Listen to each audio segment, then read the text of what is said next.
Ikalabing-dalawang kabanata. 6 na araw bago sumapit ang Paskwa, si Jesus ay dumating sa Betania, sa bayan ni Lazaro na kaniyang muling binuhay. Ipinaghanda siya roon ng hapunan. Si Lazaro ay isa sa mga kasalo ni Jesus at si Marta naman ang naglilingkod sa kanila. Kumuha si Maria ng mamahaling pabango, isang bote ng dalisay na nardo, at ibinuhos sa mga paa ni Jesus. Pagkatapos, pinunasan niya ito ng kaniyang buhok. Humalimuyak sa buong bahay ang pabango.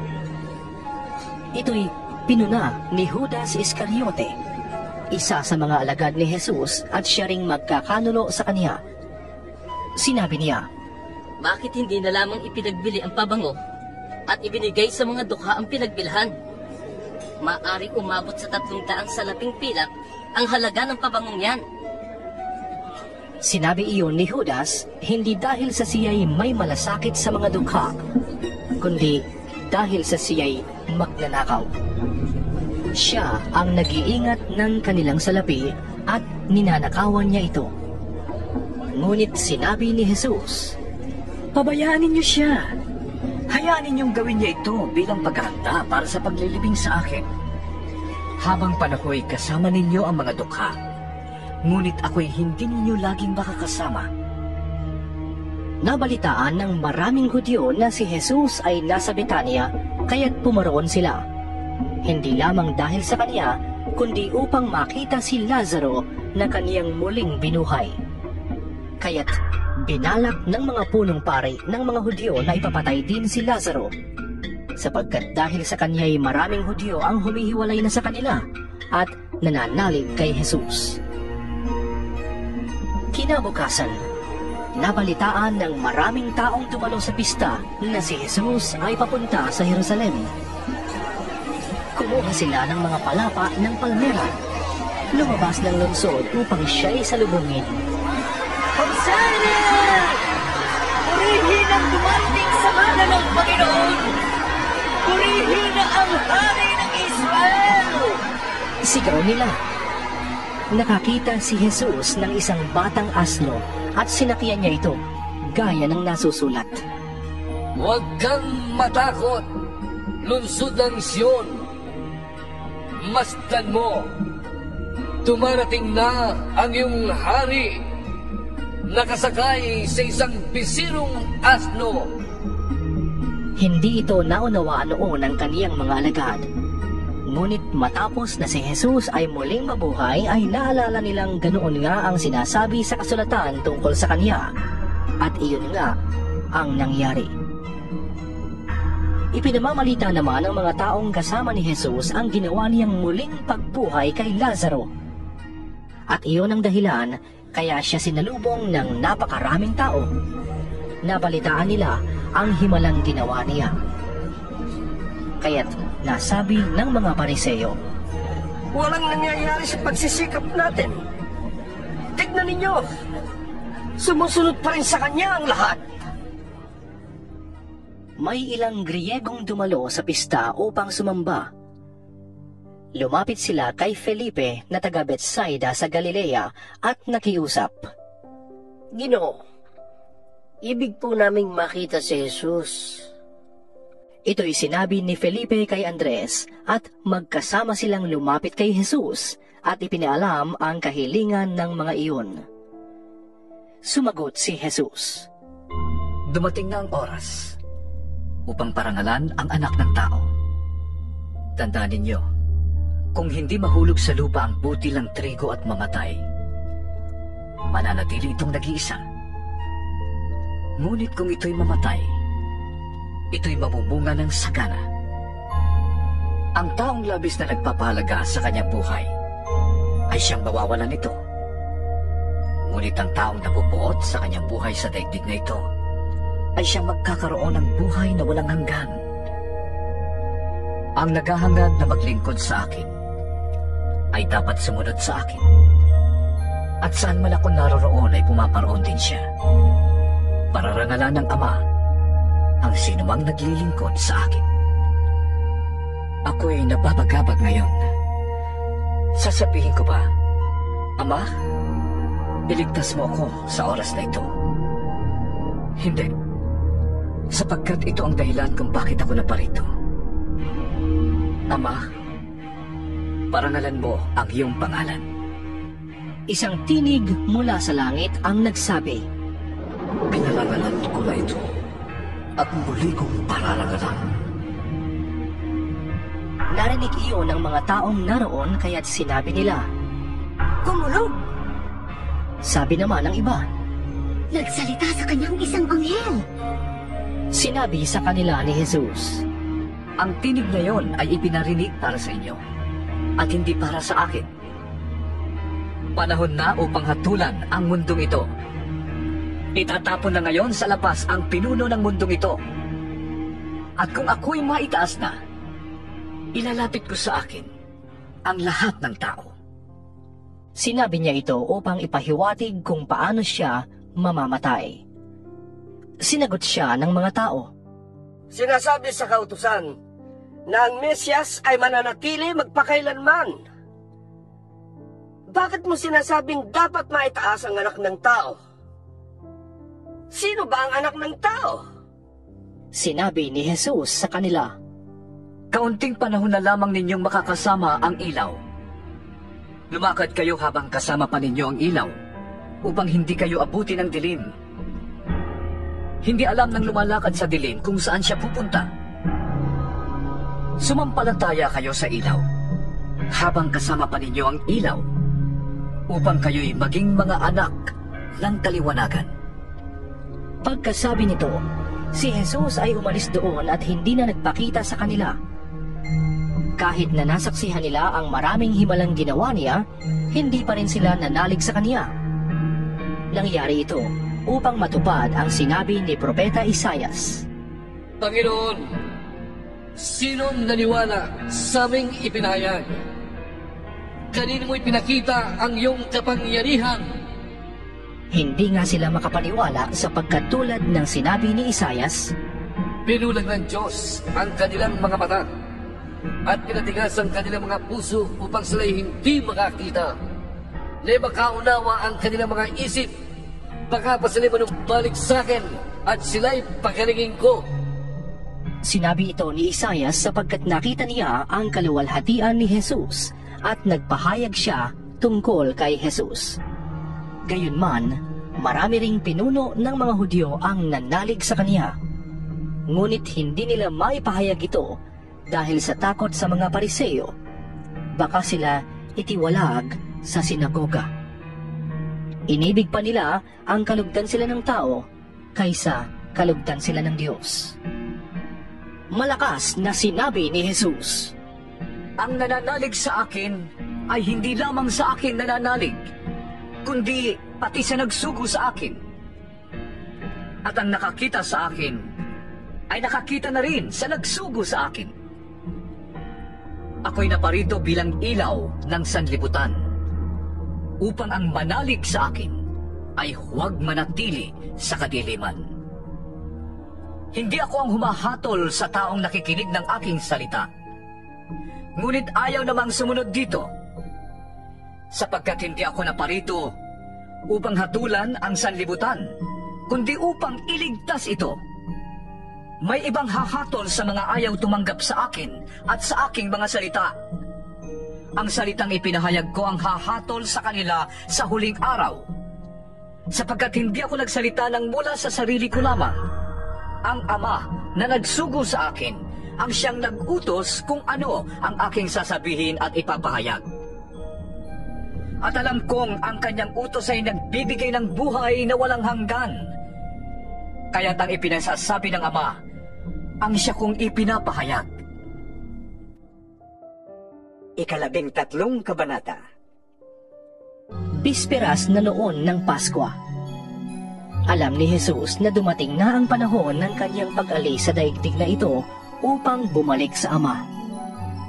Mahal niya ang kanyang mga tagasunod na nasa daigdig at sila'y iniibig niya hanggang sa wakas. Sa panahon ng hapunan, inilagay na ng Diablo sa isip ni Judas na anak ni Simon Iscariote ang pagkakanulo kay Jesus. Nalalaman ni Jesus na ibinigay na ng Ama sa kanya ang buong kapangyarihan. Alam din niyang siya'y mula sa Diyos at babalik sa Diyos. Kaya't siya'y tumayo mula sa hapag. Nagalis ng panlabas na kasuotan at nagbigkis ng tuwalya sa baywang. Pagkatapos, naglagay siya ng tubig sa palanggana at sinimulang hugasan ang paa ng mga alagad at punasan ng tuwalyang nakabigkis sa kaniyang baywang. Paglapit niya kay Simon Pedro, tumutol ito. Panginoon, Sabi niya, kayo ba ang maghuhugas ng aking mga paa? sumagot si Jesus. Hindi mo nauunawaan ngayon ang ginagawa ko. Ngunit maunawaan mo rin pagkatapos. Nagsalita uli si Pedro. Hindi ko pahuhugasan sa inyo ang aking mga paa. Ngunit sinabi ni Jesus, Malibang hugasan kita, wala kang bahagi sa akin. kaya't sinabi ni Simon Pedro, Kung gayon, hindi lamang ang mga paa ko, kundi pati ang aking mga kamay at ulo. sumagot si Jesus. Ang nakapaligo na ay hindi na kailangang hugasan, maliban sa kanyang mga paa, sapagkat malinis na ang buo niyang katawan. At kayo'y malinis na. Subalit hindi lahat. Sapagkat alam ni Jesus kung sino ang magkakanulo sa kanya, kaya sinabi niyang malinis na sila, subalit hindi lahat. Nang mahugasan na ni Jesus ang kanilang mga paa, muli niyang isinuot ang kaniyang damit at nagbalik sa hapag. Nauunawaan ba ninyo kung anong ginawa ko sa inyo? Tanong niya sa kanila. Tinatawag ninyo akong guro at Panginoon, at tama kayo, sapagkat ganoon nga ako. Kung akong Panginoon ninyo at guro ay naghugas ng inyong mga paa, dapat din ninyong gawin ito sa isa't isa. Binigyan ko kayo ng halimbawa upang inyong tularan. Sinasabi ko sa inyo, ang alipin ay hindi nakakahigit sa kanyang Panginoon, ni ang sinugo kaysa sa nagsugo sa kanya. Mapalad kayo kung naunawaan ninyo ang mga bagay na ito at inyong gagawin. Hindi kayong lahat ang tinutukoy ko.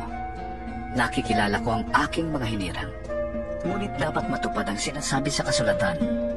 Pinagtaksilan ako ng taong pinapakain ko. Sinasabi ko ito sa inyo bago pa mangyari, upang kapag ito'y nangyari na, mananalig kayo na ako nga. Tandaan ninyo, ang tumatanggap sa sinugo ko ay tumatanggap sa akin, at ang tumatanggap naman sa akin ay tumatanggap sa nagsugo sa akin. Pagkasabi nito, si Jesus ay labis na nabagapag at nagpahayag sa kanila. Sinasabi ko sa inyo, ako'y pagtataksilan ng isa sa inyo. Nagkatinginan ang mga alagad at hindi nila alam kung sino ang kaniyang tinutukoy. Katabi ni Jesus ang alagad na minamahal niya, kaya't sinenyasan siya ni Simon Pedro at sinabihan, Itanong mo nga kung sino ang tinutukoy niya. Humilig ang alagad na ito sa dibdib ni Jesus at nagtanong, Panginoon, sino po ba yun? Siya ang taong aabutan ko ng tinapay na aking isinausaw. Sagot ni Jesus. Nagsawsaw nga siya ng tinapay at ibinigay iyon kay Judas na anak ni Simon Iscariote. Nang matanggap ni Judas ang tinapay, pumasok sa kanya si Satanas. Sinabi ni Jesus kay Judas, Ang gagawin mo ay gawin mo na. walang sino man sa mga kasalo ni Jesus ang nakaunawa kung bakit niya sinabi iyon. Dahil si Judas ang may hawak ng kanilang salapi, akala nila'y pinabibili siya ni Jesus ng kakailanganin nila sa pagdiriwang o kaya'y pinabibigyan niya ng limos ang mga dukha. Nang makain na ni Judas ang tinapay, siya'y umalis. Gabi na noon. Pagkaalis ni Judas ay sinabi ni Jesus, Ngayon'y mahahayag na ang karangalan ng anak ng tao. At sa pamamagitan niya ay mahahayag din ang karangalan ng Diyos. At kapag nahayag na ang karangalan ng Diyos sa pamamagitan ng anak ng tao, Ang Diyos naman ang maghahayag ng karangalan ng anak, at ito'y gagawin niya agad. Mga anak, kaunting panahon na lamang ninyo kung makakasama. Hahanapin ninyo ako. Ngunit sinasabi ko sa inyo ngayon ang sinabi ko noon sa mga Hudyo. Hindi kayo makakapunta sa pupuntahan ko. Isang bagong utos ang ibinibigay ko sa inyo ngayon. Mag-ibigan kayo. Kung paano ko kayong inibig, gayon din naman, mag-ibigan kayo. Kung kayo'y mag-iibigan, makikilala ng lahat na kayo'y mga alagad ko. Saan po kayo pupunta, Panginoon? Tanong ni Simon Pedro. Sumagot si Jesus. Sa pupuntahan ko'y hindi ka makakasunod ngayon. Ngunit, susunod ka pagkatapos. Bakit po hindi ako makakasunod sa inyo ngayon? Tanong ni Pedro. Buhay ko may iaalay ko para sa inyo. Sumagot si Jesus. Iaalay mo ang iyong buhay dahil sa akin. Tandaan mo, bago tumilaok ang manok, 3 beses mo akong ikakaila. 14 na kabanata. Huwag kayong mabalisa. Manalig kayo sa Diyos at manalig din kayo sa akin. Sa bahay ng aking ama ay maraming silid. Kung hindi ito totoo, sasabihin ko ba sa inyong pupunta ako doon upang ipaghanda ko kayo ng inyong matitirhan? At kapag naipaghanda ko na kayo ng matitirhan, ako'y babalik at isasama ko kayo upang kayo'y makapiling ko kung saan ako naroroon. At alam na ninyo ang daan papunta sa pupuntahan ko. Sinabi sa kanya ni Tomas. Panginoon, hindi po namin alam kung saan kayo pupunta. Paano namin malalaman ang daan? Sumagot si Jesus. Ako ang daan, ang katotohanan, at ang buhay. Walang makakapunta sa Ama kundi sa pamamagitan ko. Kung ako'y kilala ninyo, kilala na rin ninyo ang aking Ama. Mula ngayon, ay kilala na ninyo siya at inyo nang nakita. Sinabi sa kanya ni Felipe.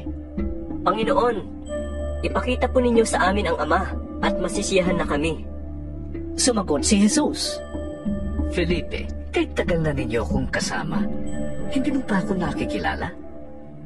Ang nakakita sa akin ay nakakita na sa Ama. Bakit mo sinasabing ipakita mo sa amin ang Ama? Hindi ka ba naniniwalang ako'y nasa Ama at ang Ama ay nasa akin?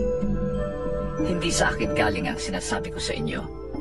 Ang Amang nasa akin ang siyang gumaganap ng kanyang gawain. Maniwala kayo sa akin. Ako'y nasa Ama at ang Ama ay nasa akin. Kung ayaw ninyong maniwala sa sinasabi ko, maniwala kayo dahil sa mga ginagawa ko. Sinasabi ko sa inyo, ang nananalig sa akin ay makakagawa ng mga ginagawa ko at higit pa kaysa rito, sapagkat babalik na ako sa Ama. At anumang hilingin ninyo sa aking pangalan ay gagawin ko upang maparangalan ang Ama sa pamamagitan ng Anak. Gagawin ko ang anumang hihilingin ninyo sa akin sa pangalan ko.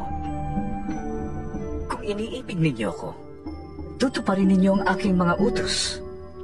Dadalangin ako sa Ama at kayo bibigyan niya ng isa pang patnubay na magiging kasama ninyo magpakailanman. Ito'y ang espiritu ng katotohanan na hindi matanggap ng sanlibutan sapagkat siya ay hindi nakikita ni nakikilala ng sanlibutan. Ngunit nakikilala ninyo siya sapagkat siya ay nasa inyo at nananatili sa inyo. Hindi ko kayo iiwang nangungulila. Babalik ako sa inyo. Kaunting panahon na lamang at hindi na ako makikita ng mundo ito.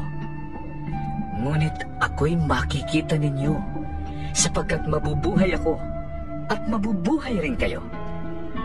Sa araw na yun ay malalaman ninyong ako'y nasa Ama, kayo'y nasa akin at ako'y nasa inyo. Ang tumatanggap sa mga utos ko at tumutupad nito, ang siyang umiibig sa akin. Ang umiibig sa akin ay iibigin ng aking Ama. iibigin ko rin siya at ako'y lubusang magpapakilala sa kanya. Tinanong siya ni Judas, hindi si Judas Iscariote. Panginoon, bakit po sa amin lamang kayo magpapakilala ng lubusan at hindi sa sanlibutan? Sumagot si Jesus. Ang umiibig sa akin ay tumutupad ng aking salita. Iibigin siya ng aking Ama at kami isa sa Kanya at mananatili sa Kanya. Ang hindi tumutupad sa aking mga salita ay hindi umiibig sa akin. Ang salitang narinig ninyo ay hindi sa akin, kundi sa Amang nagsugo sa akin. Sinabi ko sa inyo ang mga bagay na ito habang kasama pa ninyo ko. Ngunit ang patnubay, ang Espiritu Santong isusugo ng Ama sa pangalan ko, ang siyang magtuturo sa inyo ng lahat ng bagay at magpapaalala ng lahat ng sinabi ko sa inyo. Kapayapaan ang iniiwan ko sa inyo. Ang aking kapayapaan ang ibinibigay ko sa inyo. Hindi ito katulad ng kapayapaang ibinibigay ng mundo. Huwag kayong mabalisa. Huwag kayong matakot. Sinabi ko na sa inyo, ako'y aalis, ngunit ako'y babalik. Kung iniibig ninyo ko, ikagagalak ninyo ang pagpunta ko sa Ama, sapagkat higit na dakila ang Ama kaysa sa akin. Sinasabi ko na ito sa inyo bago pa mangyari, upang kung mangyari na, ay manalig kayo sa akin. Hindi ko nahahabaan ang pagsasalita sa inyo, sapagkat dumarating na ang pinuno ng mundong ito. Wala siyang kapangyarihan sa akin, subalit dapat malaman ng mundong ito na iniibig ko ang Ama at ang ginagawa ko'y ang iniutos niya sa akin. Tayo na, lumakad na tayo.